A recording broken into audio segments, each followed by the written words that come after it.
it's backwards.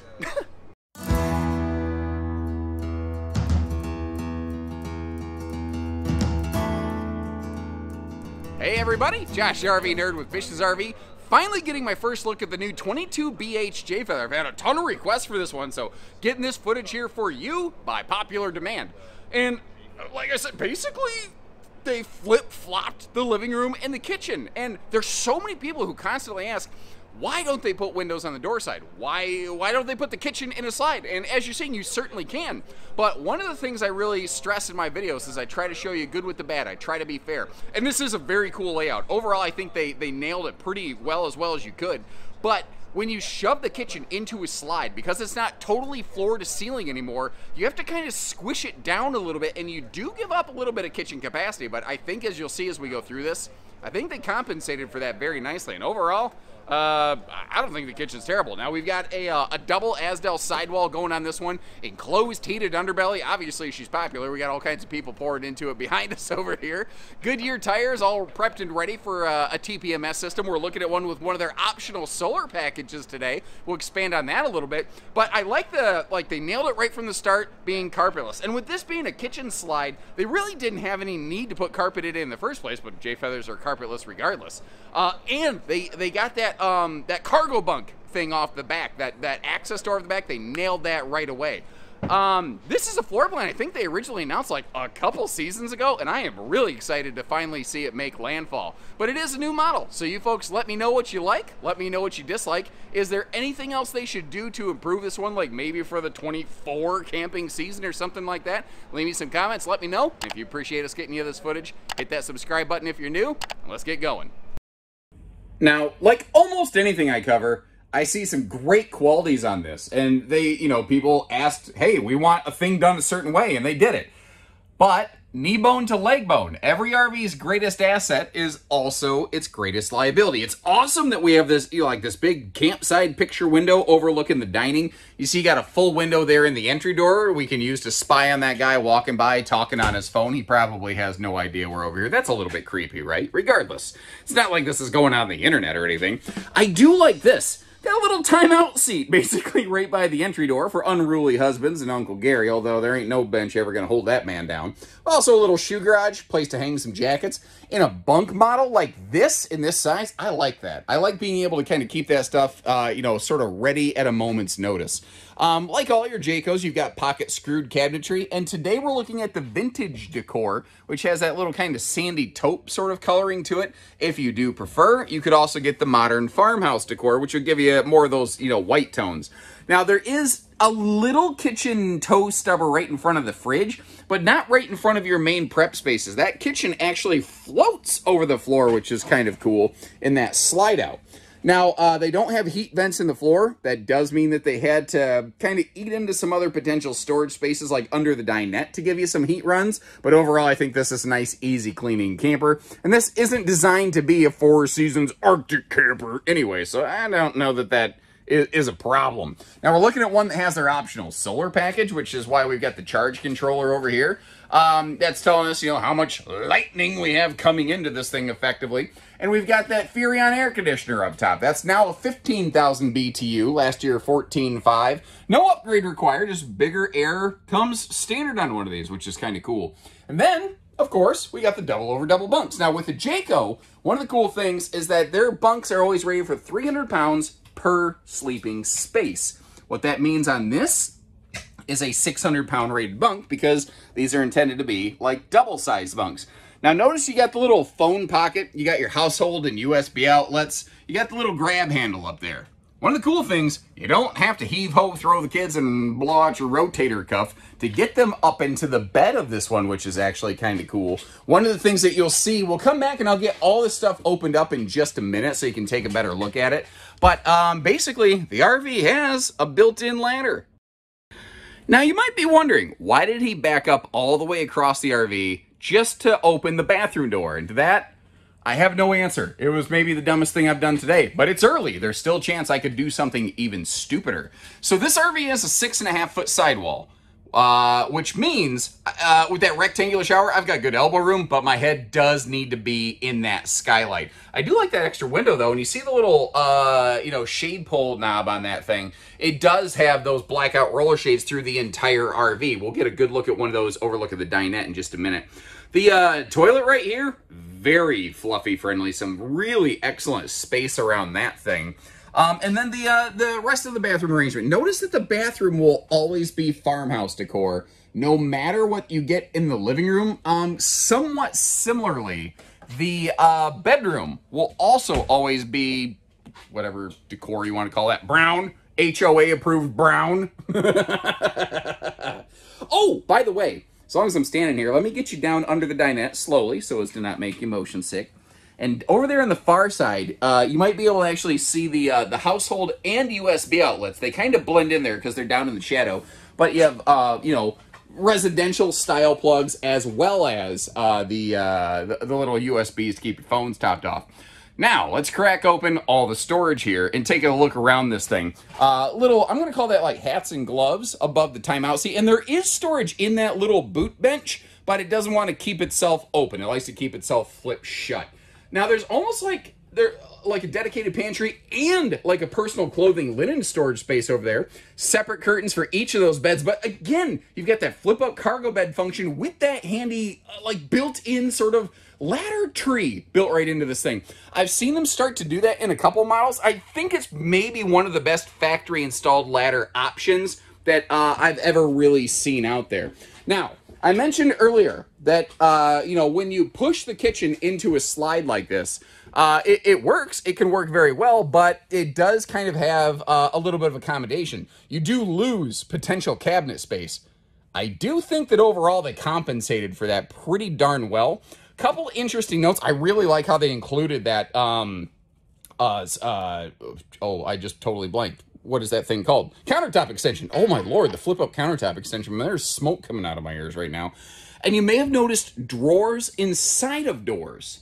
One of the interesting things about that, if you look, there's more open air space above each drawer. So those are actually drawers that are really good for big and tall things, which kind of cool. You saw there's a sliding privacy door here for the bedroom.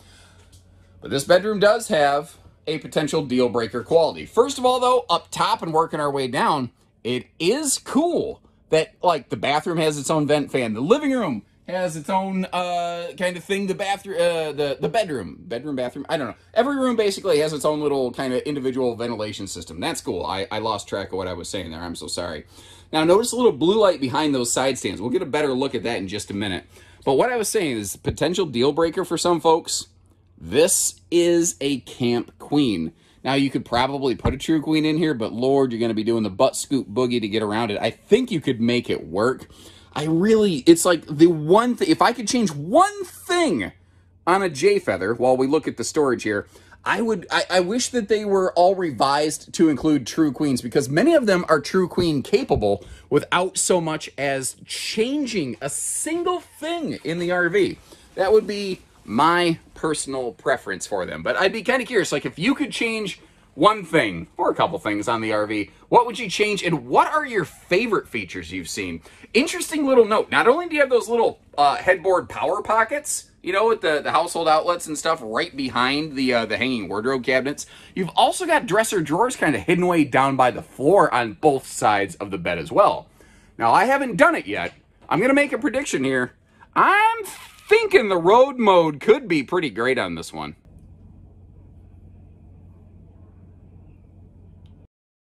I was right. I was right. The road mode rocks on this one. Frankly, you don't even need to open the slide, and this RV remains, like, essentially fully functional. This is phenomenal. Because no seating is in a slide, you can use your seating at a stop. You can get to all the sleeping, all of the kitchen, all of the bathroom without, and obviously the bathroom door can open and close unimpeded. You've got that cargo bunk thing that you could use to maybe load something long down the belly of the beast. Really, the only thing you're losing on this RV, and I think it's only really glaring kind of glitch other than the potential Camp Queen bed. Some people can deal with that. I do think the entertainment is just maybe the weakest point of this RV overall. And not just because it gets kind of masked by the slide out when it's closed. By the way, make sure that pivoting TV is tucked away when you do start closing the slide. You might actually want to put like a little warning sticker like TV right by the slide button just to make sure you don't mess it up. It's only going to take one time to make it pretty sad. Anyway, there's so many things this RV does well, but sitting in it watching TV all the day, that is not what this RV is for. It's for sleeping, it's for sitting down, having a bite to eat, it's for being outside in with your family. If you want to watch TV in your RV, you probably want to look at a different floor plan. This is just enough to get you through like a rainy day, or if you're sitting in the kitchen and you just need some AM radio white noise. And if you appreciate how we show you good and bad, close the slides up, do all those things, hit that subscribe button, and we'll step outside. Well, I'll step outside either way. I can't tell you what to do. Whatever, you get the idea. Now, I'm going to give Jayco some credit here. They've kind of stuck to their guns, and they've not included a front windshield in this nose cap. And windshields look great, but they're also kind of a thermal nightmare hole in the wall. So I'd be kind of curious to ask you folks, especially people who have an RV with a windshield out there, would you get another one with like a windshield in the bedroom, as would be the case in this, or is that something you would avoid? I'd love to start getting some feedback to manufacturers on that. Now, you saw the specs that we threw up on screen there. Late model, tow package half tons should, generally speaking, have like no problem with this one. It should be able to jerk this thing around pretty darn well. The 22 season saw the introduction of double Asdel in the sidewalls of these 8-foot wide J feathers. Previously, that was found only on the little micro series, but I think we all knew it was a matter of time before that expanded.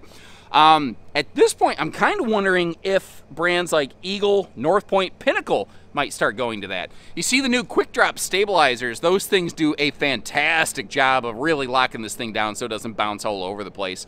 And a large front pass-through on here. Notice how nicely finished that is, though.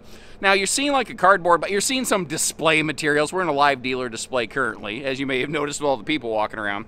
But you see that little, that bar, that kind of like, you know, platform table in that cardboard box, that is the griddle that will slot into the J-port back by the outside camp kitchen on this RV. Any J-feather floor plan that has a camp kitchen will automatically include the J-port, just so you know. Nicely tinted windows. We are in the size, class, and price point where not everybody is doing that. And something else not everybody is doing, in fact, nearly no one else is doing, is that 2+ 3-year Jayco warranty. That is just one of their signature calling card features. 2 years of coverage versus industry standard 1 year. 3-year structural. A lot of brands do that, but Jayco's doing both, basically. Tankless on-demand water heater in case somebody's taking a shower while you're cooking, or, you know, in a bunkhouse like this where you can sleep a bunch of people, you want to make sure that you can take a couple showers one after the other without, you know, anybody having to take a cold one. Well, that's a nice way to kind of overcome that. As long as you got a little bit of 12 volt and you got propane, basically, you're going to have hot water. And you see the little J-port down there. That is where that griddle would slot into. Now, J-feathers are not, you know, 0 to 100 degree rated, tested, proven. They do have a very solid extended season package. So basically, unless it's going to be snowflakes flying, sub-zero or sub-freezing temps for an extended period, you're going to be okay here. Well, they did a good job putting a big awning on it. I just kind of keyed into that. It encompasses the entry door nicely, so you're not getting spritzed in the face, the camp kitchen, the windows. Nice job on that. The speakers are a little bit high for my taste, though. Again, I don't want to seem like I'm just overly rah, rah, rah. I want to be, you know, cool and fair about things wherever I can.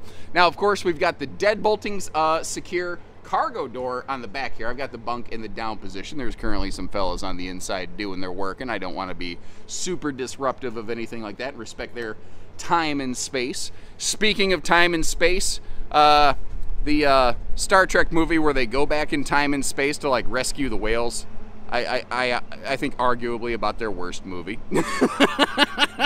Enough of that, though. Let's get you up top in that plywood decked Magnum truss roof system. Now, up there, one of the first things that you're going to see is that Furrion air conditioner. Those have improved to 15,000 BTUs this year as compared to 14.5 from last year. Actually, I noticed Jayco's promotional materials on this RV have not been updated, but that's, you know, the AC unit has been updated, thankfully. And we're looking at the Overlander 1 solar package. 30 amp charge controller, 200 watt panel. You can also get, I believe, the 400 package on this, but you could always throw a second panel on this one right here. So I would ask you folks, what is the correct amount of factory solar for you, and which refrigerator would you like? Now, a lot of times I like to try to leave links in the description for something that would be similar. In terms of the layout, not a whole lot really like this other than a no-slide bunkhouse. But a lot of those are like Murphy beds. They don't have the private bedroom this one has. About the closest thing that kind of made sense to me was like the 257 Freedom Express. But it's one of those with a big deep slide over on the driver's side. So it's still not exactly the same, but I'll leave you a couple links to maybe compare. You let me know what you like. Let me know which one would be your favorite. Like, is there something else like this that I don't know about out there that I need to record? You help me, and I'll do my best to help you. Till next time, though, take care, stay safe, have fun, and that sun is bright, everyone.